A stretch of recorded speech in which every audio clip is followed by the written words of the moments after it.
Morning everyone, welcome back. I do apologise for the slight pause in videos.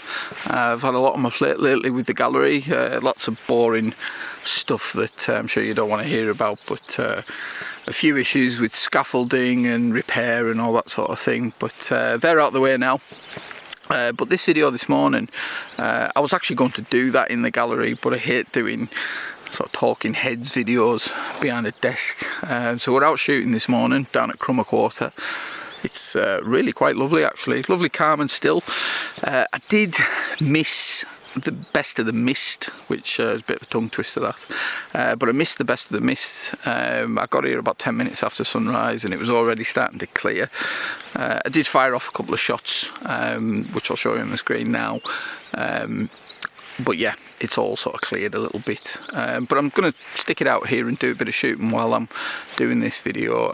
But the focus of this video actually is going to be talking about the fact that I've now actually been doing professional landscape photography for 5 years. This crept up on me the other day when I was doing a bit of housekeeping with the website. And I thought now would be a good time to maybe look back and reflect on some of the things that I've learned over that period, both on the commercial front with the gallery and also the nuts and bolts of being a professional landscape photographer in 2023. So hopefully you'll find this interesting, and maybe I've got some advice for you here that if you're thinking about getting into landscape photography full time, maybe some of this will be of use to you. But I'm going to keep on shooting here and we'll talk through some of those things.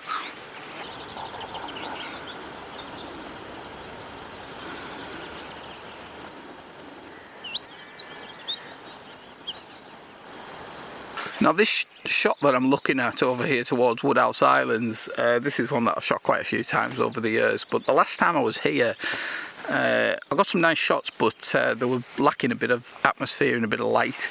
Now this morning the cloud was actually forecast to be a bit thicker than it is, so we've got a few breaks in the cloud, so I'm just waiting for this light just to strike this little patch of trees on the water here. This is called Woodhouse Islands. Hopefully we should be able to get the islands lit up with the background in a bit of shadow, so that's the plan anyway.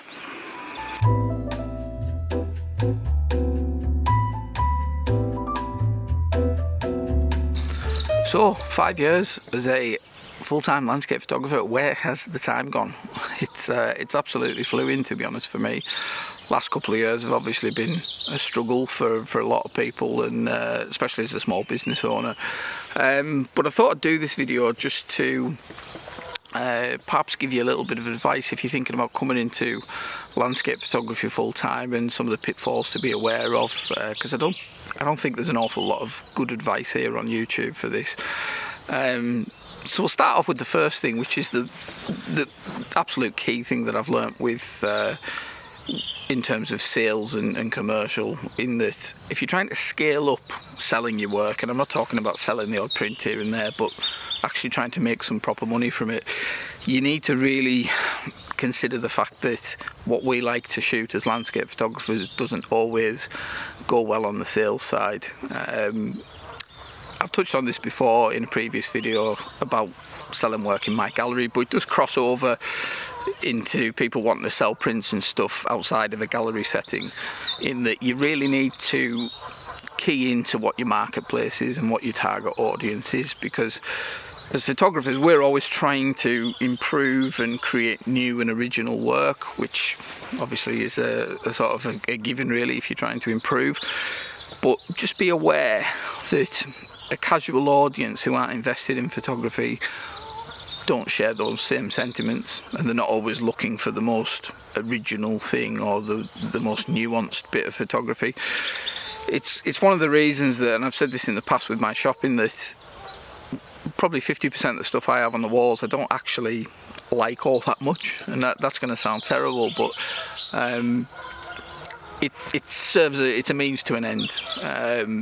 If I filled the shop with everything that I personally loved, you know, nice close-up abstract work and minimal stuff and moody, you know, miserable landscapes, they wouldn't always sell. So you've got to kind of balance that a little bit and listen to what your marketplace is telling you if you're trying to sell this stuff, because you know, romancing the camera and just shooting everything that you want to shoot is fine for personal work, but on a commercial setting, you need to just be aware of that, I would say. Now, I'm not saying that's going to be the same for everyone, but it's just something to be aware of, and certainly something that I've had to learn the hard way running that shop.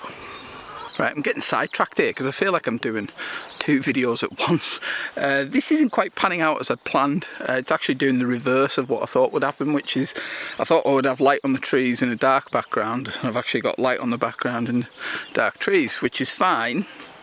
That's still giving us the depth that we're after in this scene, but it's not quite as I'd planned anyway. But we have actually got a lovely bit of mist rolling in behind the trees now, which is unexpected because I thought the mist was done for the day.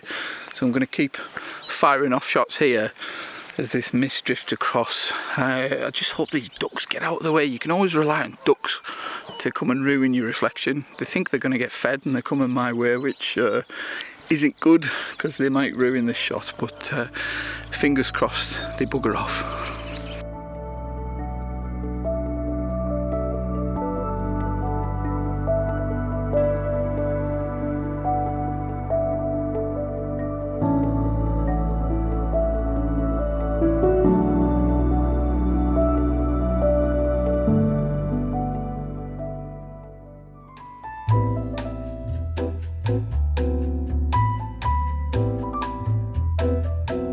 Now, one myth that I want to probably just get out of the way here, because I think there's a perception for beginners coming into landscape photography that they see the guys who are doing it full time and at the top end of landscape photography, they think there's a perception that they're selling loads and loads of prints all the time.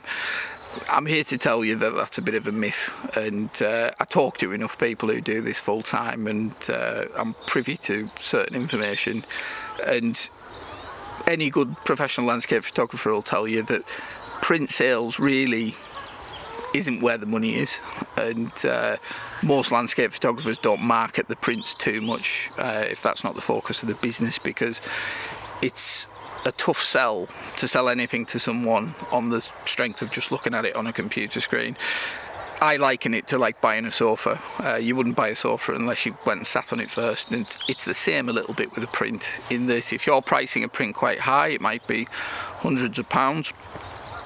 It's hard to get someone to part with that cash if they haven't actually seen it in the flesh. So that's where having a gallery like I have is a real advantage, because people can get to see it physically on the wall, and they can get a sense of you know, how it feels and the size of it and all that sort of thing. So yeah, just take heart from the fact that unless you're like me and you've got a shop front, most professional landscape photographers aren't selling prints in any great volume. Where the real money is in calendars and books and things like that, where the input cost is relatively low, but the potential reward is really, really high if you can market it to a large audience base. So that's why when you see some of your favourite YouTubers on here every year really punting the calendar, it's because there's an awful lot of revenue to be made off that for relatively little outlays. So yeah, just take heart from that, you know, no one across the board in landscape photography is selling loads and loads of prints. Right, I'm just having a break from that little spiel because the lights just got out, so I'm just having to dash and get a few shots of this island here. It's a bit twee, but it's always worth shooting these, if nothing else. So I've got them as an option for the gallery, so I'm going to grab a couple of shots here.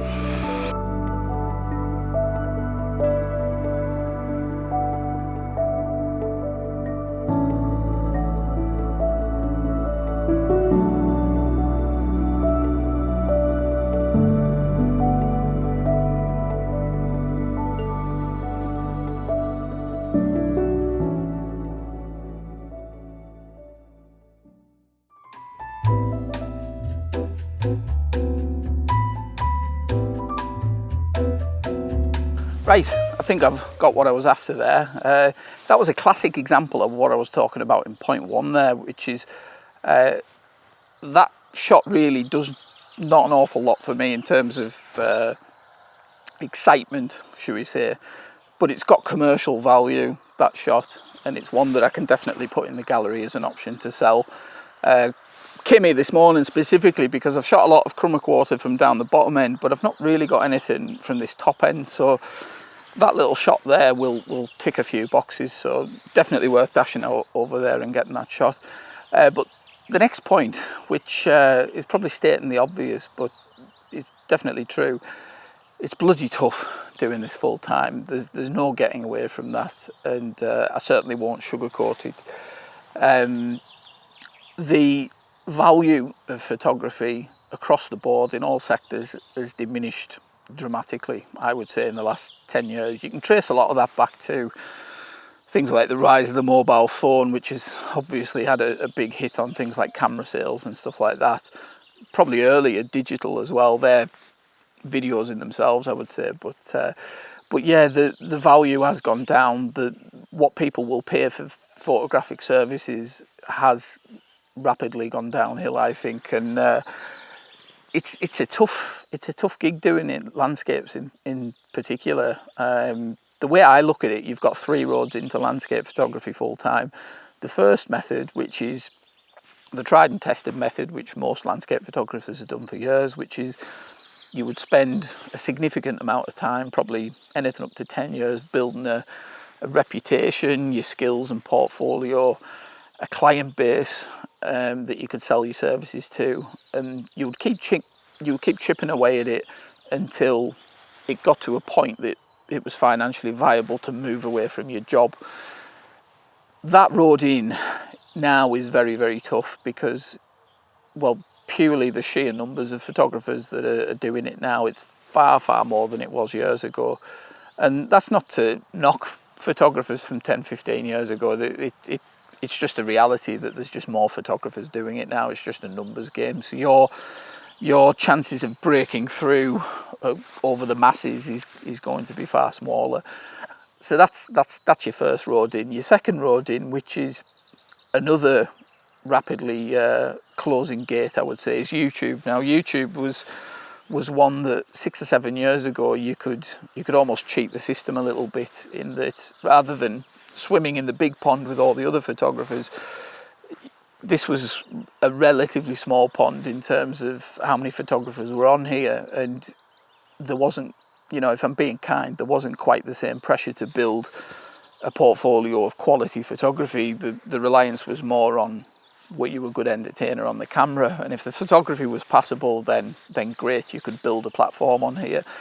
Now, like all things, again, more photographers doing it, market's getting saturated, and also the platform has changed completely as well. I mean, I'm fortunate in that I'm quite new to YouTube, and I'm not relying on it for my business. It's more of a window into my wider business, if you like. But yeah, I would imagine it's a tough gig trying to do YouTube. And if you're trying to go full time with YouTube now, I mean, I've seen it a few times with some photographers in recent years where they've clearly not thought all of this through, and they've had some obviously pretty bad advice from people who don't know anything about professional landscape photography, and consequently are struggling because if I could have said to these people, look, this is the reality of how you make money from this, they might have had a different opinion on it, but yeah, it's tough.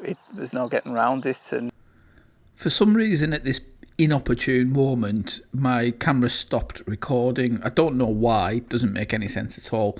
But just to finish this little point here, I've filmed this extra bit in the gallery after this shoot, so hopefully this makes sense. And your third route, which is what I'm doing, which is a bit of a combination of the first step and then the unique element of actually running a shop on a high street.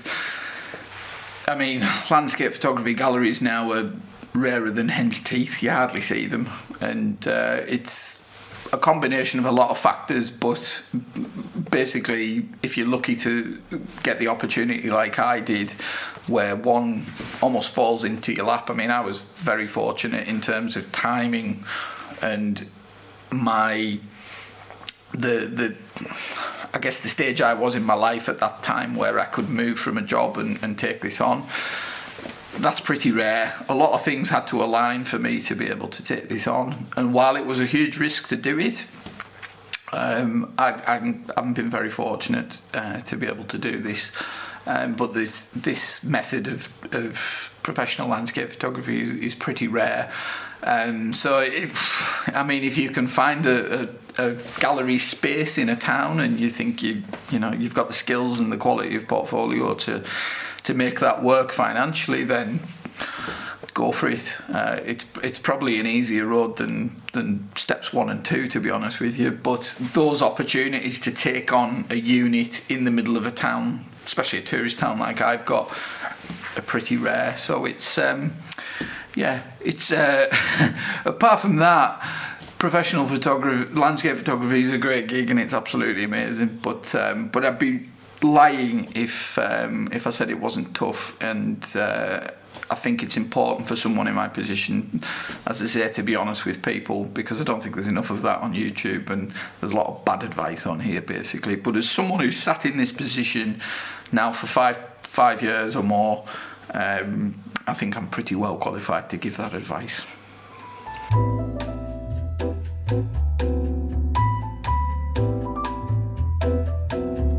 I keep having to move for this light. I wish I'd brought my ND filter for my vlogging camera.